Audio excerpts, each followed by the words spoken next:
we fight and we argue about who said what when and how they should stop saying it. And I know how people can be, People sitting on top behind your back and all that sort of foolishness. I don't make you feel guilty, but she gotta come to da-da-da-da. If you have such a problem, why don't you help? Eldercare too costly, says government MP. And this is on BarbadosToday.bb, the 11th of June, 2025. A government minister on Tuesday called for urgent action to ease the exceedingly high costs of essential supplies for the elderly and disabled, warning that many Barbadian families are struggling to provide dignified care amid soaring prices for items such as adult diapers and specialized nutrition products.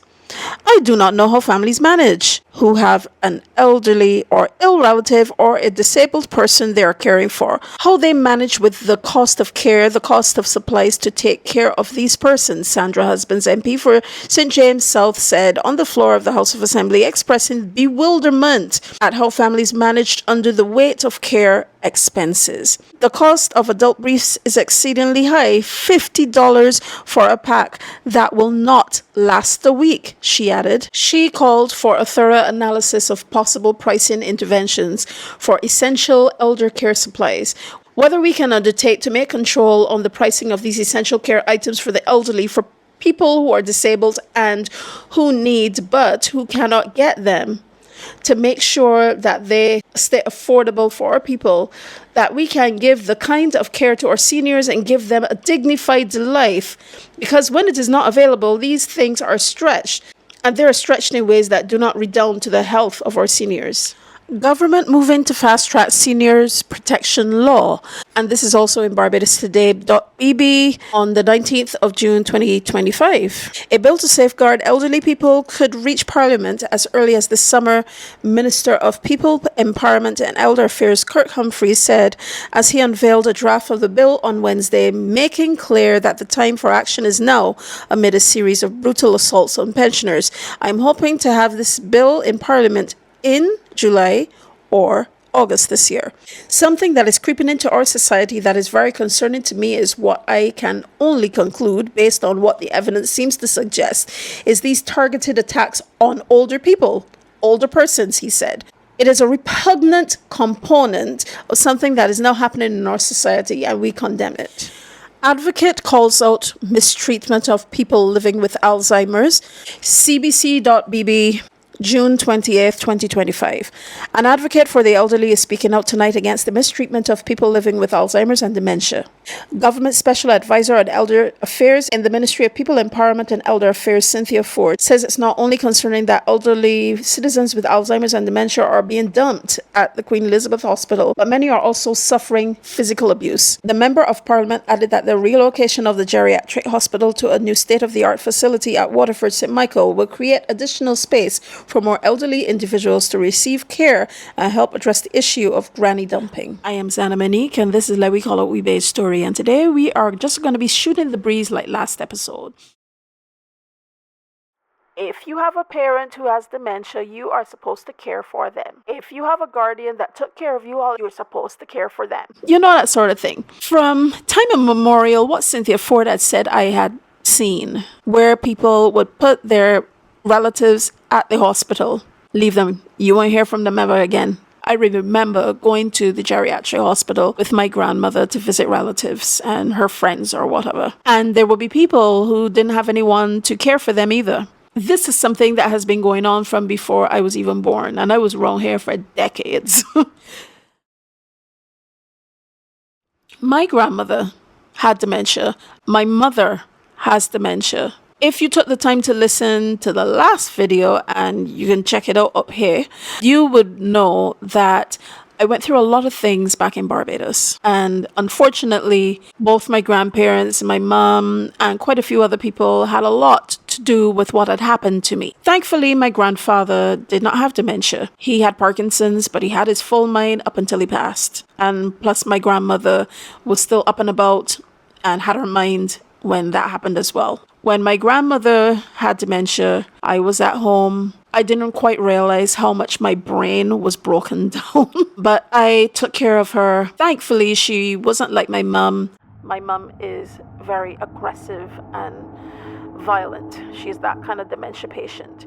My grandmother wasn't quite like that. But unfortunately, TMI, she would take her stuff and wipe it all over the place. And I would deal with that while my mum was at work. My mother, unfortunately, has always been the type that always make everything about her. So when she would be talking about caring about her and things like that, she would not even say anything about how I would take care of Granny, about how when she was coming from the geriatric hospital, how I would walk her up the road, to the chagrin of many people passing by. Well, you don't got car, she up the road though. I didn't live far from there at the time. It bothered me that people would do that, because I thought, okay, if you have such a problem, why don't you help?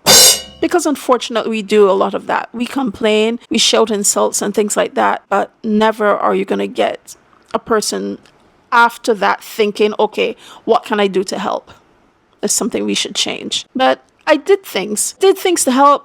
And if I had my presence of mind, I didn't know that I didn't. I don't think I would have been doing that. I wouldn't have been there at all. My grandparents put me through a lot of things, and I did not even unlock some of the things that my grandmother had done to me until very recently, because she had done some real horrible things and allowed, oh gosh, awful things. And I kind of wondered what was going on with her head. If that stuff was unlocked, I wouldn't have wanted to take care of her. But I did say when I was a child, from the time I was a child, when they would put me through what they would put me through, and then I would turn around and have to take care of them because they were diabetic and hypertensive and all of that. And I would have to help them sometimes when they couldn't get out of bed after all the energy that they would use abusing me and stuff. I would then turn around and say, oh, I will take care of you. I'll always take care of you. When you get old, I will take care. That always stuck in the back of my head, and therefore, because of that, I took care of my grandmother. Fast forward many years later, and now my mum has dementia, but she's violent.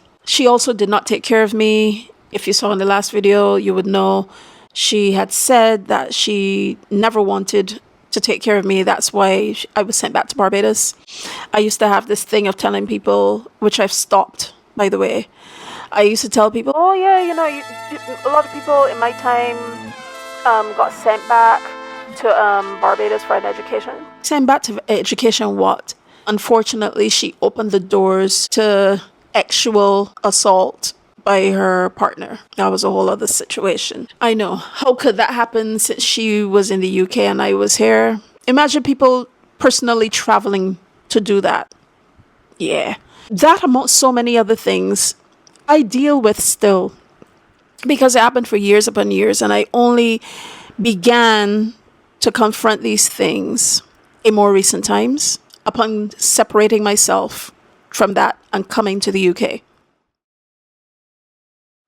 So I'm here now, and yes, my mum has dementia. She is back in Barbados. Thankfully, yes, my kids are grown up. Kids had a much better relationship with my mother, because unfortunately, my mum would talk over that a lot when I was pregnant. And I know people may not believe or understand this, but I've seen it for myself. My mum was the kind that would speak things, and she would say awful things, and they would happen. She got to play the mum role that she never did with me. It was weird. I sit here and I think about that every single day. It inhabits my space, even though she's now in Barbados and I am in the UK. She made it so that I could never fully talk with her about anything. And I'm not talking, oh, she made herself to get dementia. That's not what I'm talking about. She never was the person that I could talk with about what she had done to me.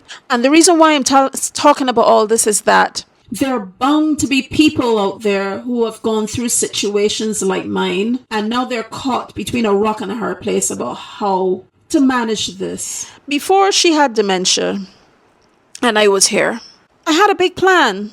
I remember I said in the last video, it was all about a plan, coming here and making sure, make life better for my family.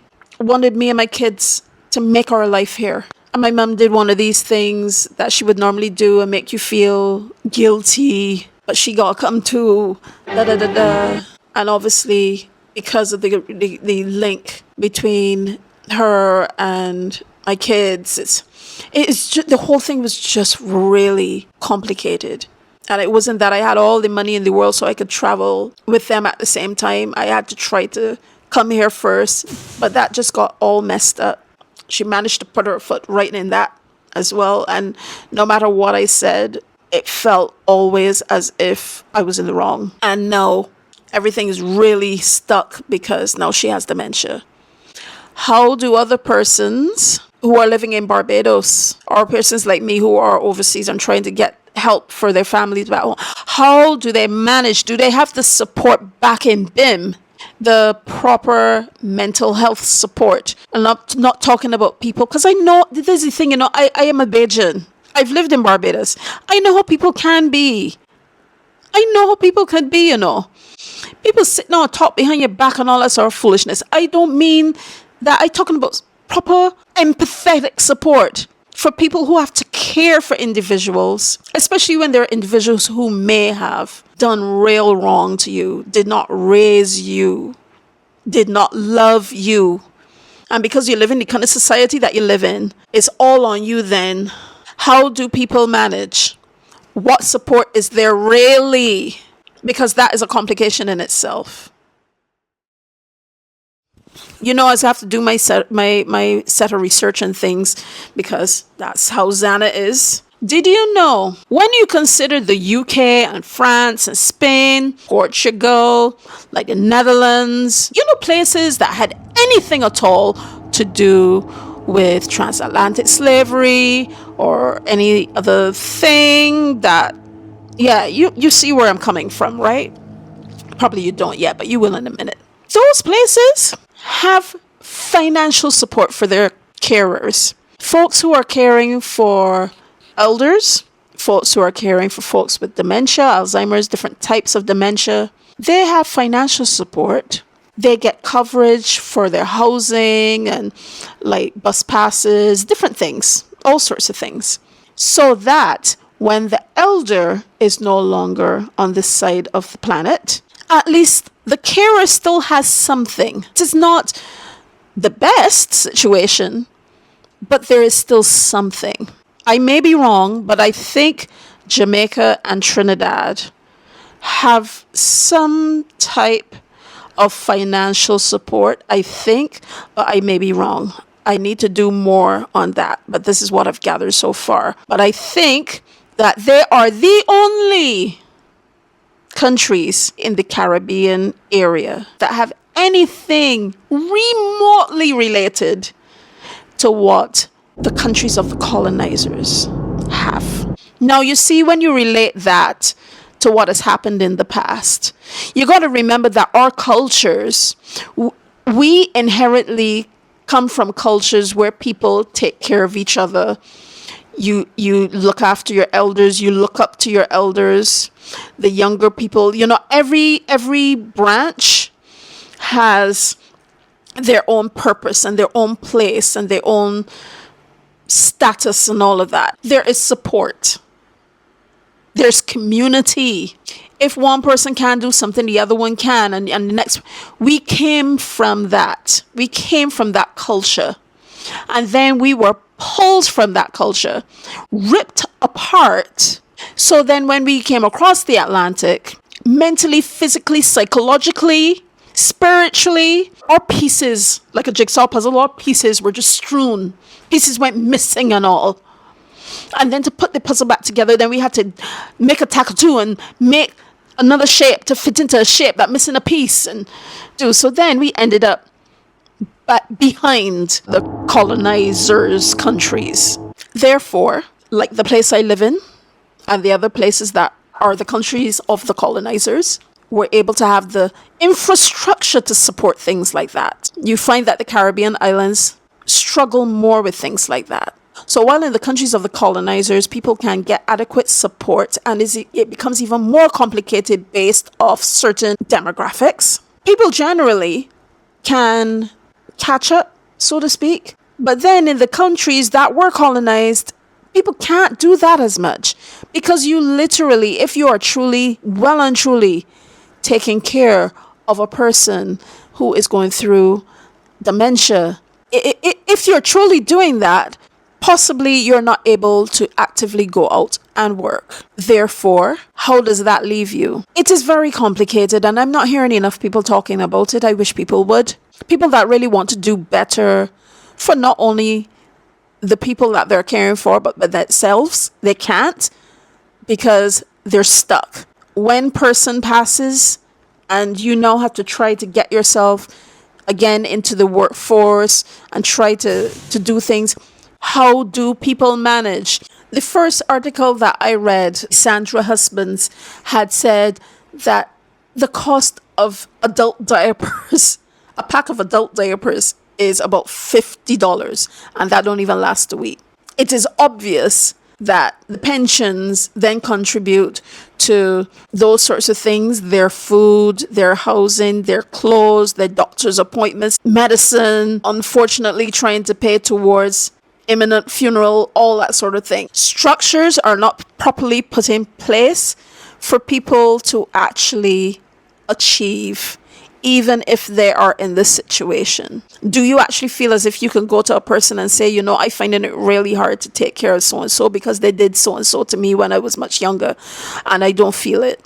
It is not as straightforward as do X and you have Y and Z. It is complicated. I'm even going to be talking about what's going on in Barbados with the people who have been doing all the crime.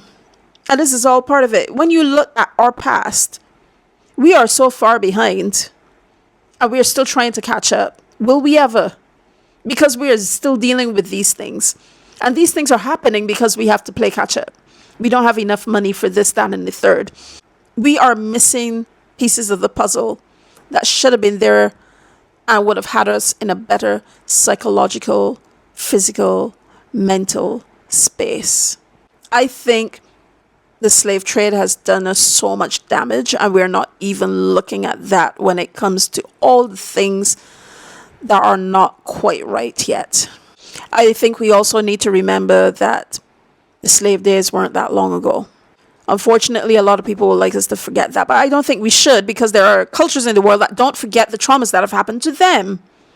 They make sure that people remember so that they don't go through that again. That is the whole point. We should be doing that. But of course, we don't want to do that. We fight and we argue about who said what when and how they should stop saying it. And no, we need to remember what, so we can see why we are in the situations that we are in, why we are going through crime, why we can't take care of our elders properly, why our elders were the type of people they were when they were younger, the sort of struggles that are placed upon us, the type of responsibilities put upon us that we may not be properly prepared for because of so many things that have gone in the past that we just throw over our shoulders and say, hey, we don't want to deal with that right now because we're moving forward. Yeah, but you still need to know your foundation though.